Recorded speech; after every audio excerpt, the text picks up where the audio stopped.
Let's be blunt. That disrespect you feel, it isn't an accident. It's not random.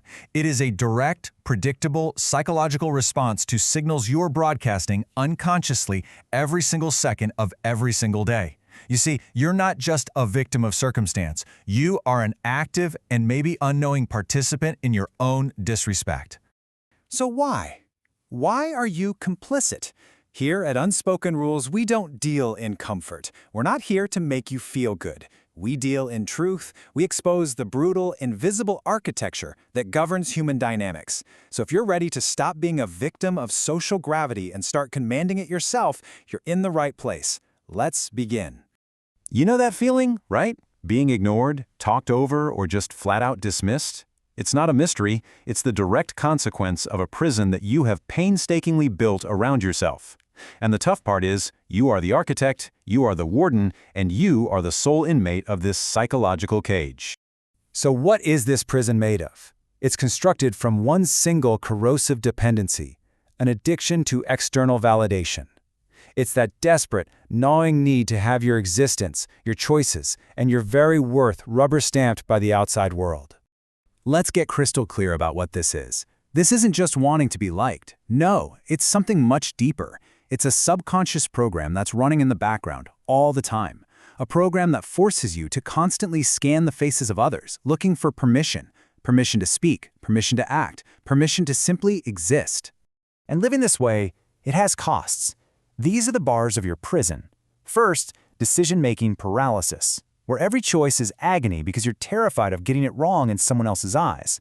Then, there's a suppression of your authentic self. You start sanding down your own edges, modifying who you are just to avoid a little conflict. And the result of all this? Chronic emotional exhaustion. And look, this isn't just feeling tired. It's a state of constant, low-grade stress that taxes your entire system, wrecking everything from your mental clarity to your physical health. Okay, so how does this internal state actually manifest on the outside? Well, it broadcasts itself through a series of subtle, yet incredibly powerful signals. Signals of submission. And you are leaking them constantly, basically inviting others to take control and to disregard your boundaries. The most potent, the most damaging of all these signals are delivered through your voice. Yeah. Before you even finish a single sentence, your vocal patterns have already sold you out. They've betrayed your authority, they've placed you in the social hierarchy, and they have determined exactly how you're going to be treated. This right here breaks down the key habits that just absolutely sabotage your authority. First up talk. You know what I'm talking about. It's when you end a statement with a rising pitch so it sounds like a question. You're not stating a fact, you're subconsciously begging for agreement. To the primitive brain, that signals you are prey. Then you've got the verbal fillers, the ums and uhs, that just scream, I'm not prepared, I don't know what I'm talking about. And finally, breathlessness. This is where you literally put your own anxiety into the other person's nervous system. Each one of these is a leak in your armor. All right, let's detonate another myth right here, right now. Over-explaining is not politeness. It is not thoroughness. It is, plain and simple, a trauma response. It's a subconscious survival strategy, and it's rooted in a deep-seated fear of being misunderstood, rejected, or punished. Think about it. When you over-explain, your entire nervous system is on high alert.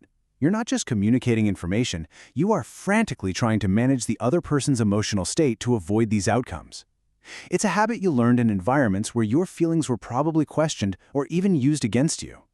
And this is the absolute crucial point. The very act of explaining is a low-status move. It implicitly says that your decision isn't legitimate on its own, that it needs outside validation to be real. You're inviting a debate, you're looking for a hall pass to be right, and in that split second, you have surrendered all of your power. This visual just lays it all out. It shows the massive psychological chasm between these two actions. Explaining, it feels like a request. It blurs your boundaries, and it tells other people that they're entitled to a justification for your choices. But stating?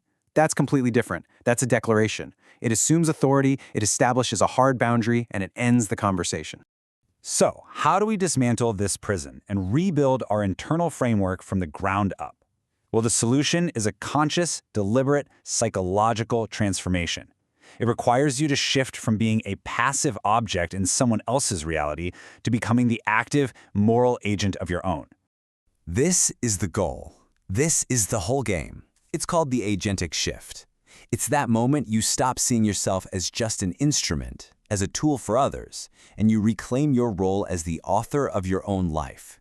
You take full, radical responsibility for your choices and their outcomes, and in doing so, you free yourself from that constant need for external permission. But look, authority isn't just one thing.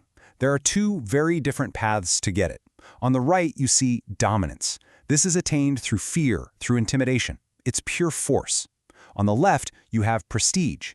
This is earned through real competence, and it's freely given by others. This channel is not about building dominance. We are here to build the unshakable foundation of prestige. Okay, let's move from theory to application. We are now going to construct the internal architecture of authority. And listen to me, these are not tips, these are not hacks, these are tools. This is the real work required to forge your own inner throne. And it all begins with the body, because your physiological state dictates your psychological state. The first step is what we call a somatic reset. Look at point 1. Find stillness. All those anxious, fidgety movements, they broadcast a reactive state to everyone in the room.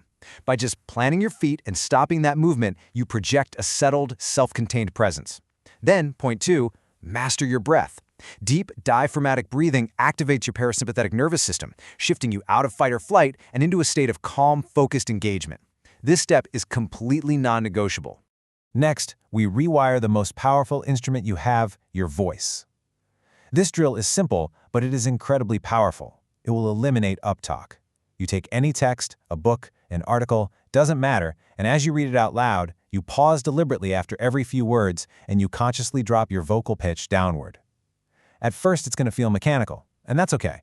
You are physically creating a new neural pathway where a pause signals finality and authority, not a question. You are literally retraining your brain to speak with conviction. And finally, the mental shift. This requires radical discipline. First, stop explaining. State your decision and then stop talking. Let the silence that follows do the heavy lifting. Second, stop complaining. Adopt this mantra.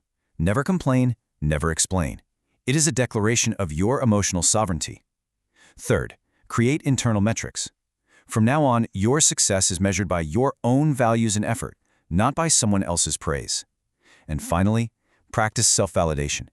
You must become the primary source of your own approval, because you are the only judge that truly matters.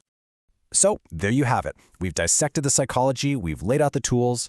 What happens next isn't about information anymore. It's about a decision. You are standing at a crossroads. This is the fundamental choice, right here, right now. You can continue to broadcast those same old signals of submission and then wonder why you're being disrespected, or you can commit to the difficult, necessary work of building yourself into a person who commands respect by their very presence. We've given you the blueprint. These principles are immutable. They work. The only variable in this whole equation is you. The choice is to keep sleepwalking through the fog of social conditioning, or to make a commitment, right now, to see the world and to see yourself with absolute, brutal clarity. If you are ready to make that commitment, then take action. Prove it to yourself. Subscribe to this channel, like this explainer, comment with your decision, ring the bell for notifications. Because this isn't just a channel. This is a movement for those who choose to be the architects of their own lives. Now go do the work.